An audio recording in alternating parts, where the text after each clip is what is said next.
বাড়িতে যদি থাকে ছোলার ডাল তাহলে এইভাবে ধোকার ডালনা ট্রাই করে দেখতে পারেন।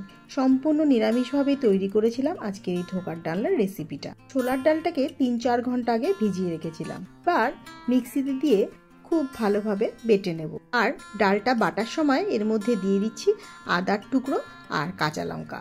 আমি এখানে 2টো কাঁচা লঙ্কা ব্যবহার করেছি। আপনারা যদি আরেকটু বেশি ঝাল খেতে পছন্দ করেন তাহলে আরেকটু বেশি নিয়ে নিতে পারেন। ডাল বাটাটা হয়ে গেছে, এবার নামিয়ে নিচ্ছি। এখন গ্যাসে আরেকটা কড়াই বসিয়ে দিচ্ছি, তার মধ্যে দিয়ে দিলাম বেশ খানিকটা তেল। তেলটা গরম হয়ে গেলে এর মধ্যে প্রথমেই ফোড়নে দিয়ে দিলাম সামান্য কালো জিরে আর হিং। এরপরে দিয়ে দিচ্ছি বেটে রাখা ডালটা।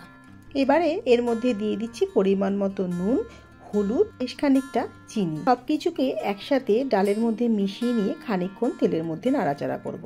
যতক্ষণ না ডালের যেটুকুনি এক্সট্রা জল থাকে সেটা শুকিয়ে গিয়ে একটা ঘন ঘন ভাব চলে আসে আর কাঁচা ভাবটাও চলে যায়। ডালটা যতক্ষণে তৈরি হচ্ছে ততক্ষণে গ্যাসের ফ্লেমটা লো টু মিডিয়ামে দিয়ে একটা থালা রেডি করে নেব, কারণ ওই থালাটার মধ্যেই ডালটাকে বিছিয়ে নিয়ে একে একে ধোকাগুলো রেডি করে নেব। এবার এর মধ্যে দিয়ে দিচ্ছি সামান্য পরিমাণে তেল। তেলটা দিয়ে পুরো থালাটাকে ভালোভাবে মাখিয়ে নেব, কারণ তেলটা মাখানো থাকলে ধোকাগুলো কাটার পর তুলতে সুবিধা হবে। এবারে এর গ্রেভির জন্য একটা মশলা তৈরি করব। তার জন্য নিয়ে নিলাম কাঁচা লঙ্কা, আদা, গোটা জিরে, কিছুটা কাজু বাদাম আর নিয়ে নিচ্ছি সামান্য চারমগজ। সব কিছুকে দিয়ে একটা ফাইন পেস্ট রেডি করে নেব। এখানে ডালটাও প্রায় হয়ে এসেছে, এবার আরেকটু নাড়াচাড়া করে নামিয়ে নেব। খুব বেশি শক্ত করব না, এতে বড়াগুলো যখন কাটবো তখন ফেটে যেতে পারে। থালাতে নামানোর পর একটু গরম থাকতে থাকতেই চেষ্টা করব যাতে মন্ডটা রেডি করে নেওয়া যায়, কারণ বেশি ঠান্ডা হয়ে গেলে মন্ডটা রেডি করতে একটু অসুবিধা হয়। এই সময় খুব সাবধানেই গরমটাকে একটু হাত দিয়ে ডালটার একটা মন্ড তৈরি করে নেব। এইরকম একটা মন্ড তৈরি করার সময় যদি ডালটা বেশি শুকনো মনে হয় তাহলে জল হাতে ওপর থেকে একটু চেপে চেপে হাতটা বুলিয়ে নিলেও আর ফাটা ভাবটা থাকবে না। ডালটা যখন থালার মধ্যে ছড়াবো খুব বেশি পাতলাভাবে ছড়াবো না, একটু মোটাভাবে ছড়াবো, এতে কাটতে আর তেলের মধ্যে ভাজতেও অনেক বেশি সুবিধা হবে, ভেঙে যাবে না। ঠিক এইভাবে ছুরির সাহায্যে প্রত্যেকটা ধোকাকে কেটে নেব। আজ আমি একটু বড় টুকরো করে কেটে নিয়েছি, আপনারা চাইলে ছোট করেও কেটে নিতে পারেন। কাটা হয়ে যাওয়ার পর এবার একে একে ওখান থেকে ছুরি দিয়েই খুব সাবধানে টুকরোগুলোকে বের করে নেব।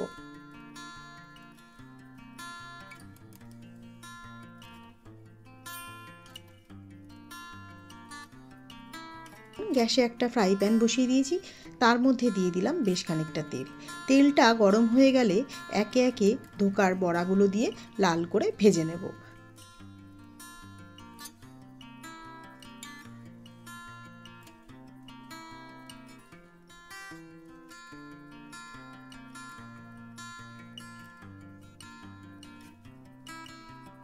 সবকটা বড়া ভাজা হয়ে গেছে, তুলেও নিয়েছি।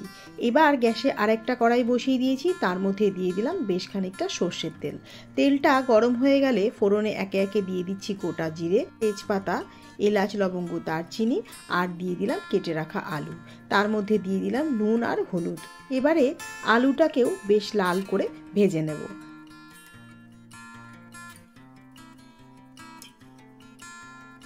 এখন এর মধ্যে দিয়ে দিচ্ছি বেটে রাখা মশলাটা আর দিয়ে দিলাম সামান্য বাটি ধোয়া জল।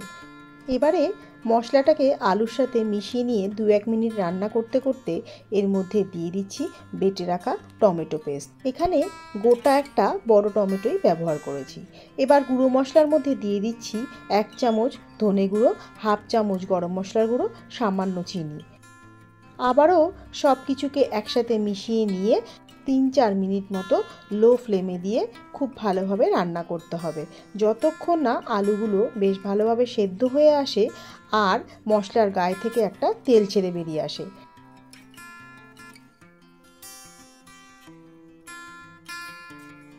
এবারে এর মধ্যে দিয়ে দিচ্ছি প্রয়োজন মতো জল।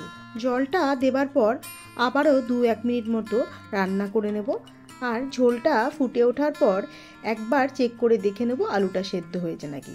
যদি আলুটা সেদ্ধ হয়ে গিয়ে থাকে তারপর এর মধ্যে দিয়ে দেব ভেজে রাখা ধোকাগুলো। কারণ আলুটা না সেদ্ধ হলে ধোকাটা দেওয়ার পর বেশিক্ষণ ফোটানো যাবে না, কারণ অনেক সময় ঝোলে দেওয়ার পর বেশিক্ষণ ফোটালে ধোকাগুলো ভেঙে যেতে পারে।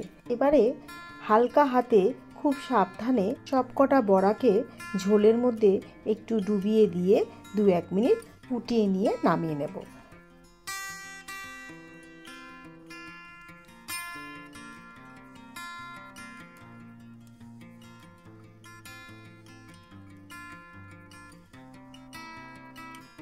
ঝোলটা চেক করে দেখেছিলাম, সামান্য নুন কম মনে হয়েছিল বলে এখন একটু প্রয়োজন মতো নুন ব্যবহার করলাম। এবারে 1 মিনিট মতো ফুটিয়ে নিয়ে গ্যাসের ফ্লেমটা বন্ধ করে দিয়ে এরপরে নামিয়ে নেব। এবারে সবশেষে দিয়ে দিলাম 2 চামচ মতো ঘি আর সামান্য একটু গরম মশলার গুঁড়ো। আবারও সব কিছুকে বেশ ভালোভাবে মিশিয়ে নিয়ে এবার নামিয়ে নিচ্ছি। আজকের এই নিরামিষ ধোকার ডালনার রেসিপিটা আপনাদের কাছে কীরকম লাগলো জানাতে ভুলবেন না। যদি ভালো লেগে থাকে তাহলে বাড়িতেও একবার ট্রাই করে দেখতে পারেন। কীরকম লাগলো কমেন্ট করে জানাতে ভুলবেন না। আজ তবে এই পর্যন্তই, দেখা হবে অন্য কোনো নতুন রেসিপির সাথে। সবাই ভালো থাকবেন, সুস্থ থাকবেন, পাশে থাকবেন।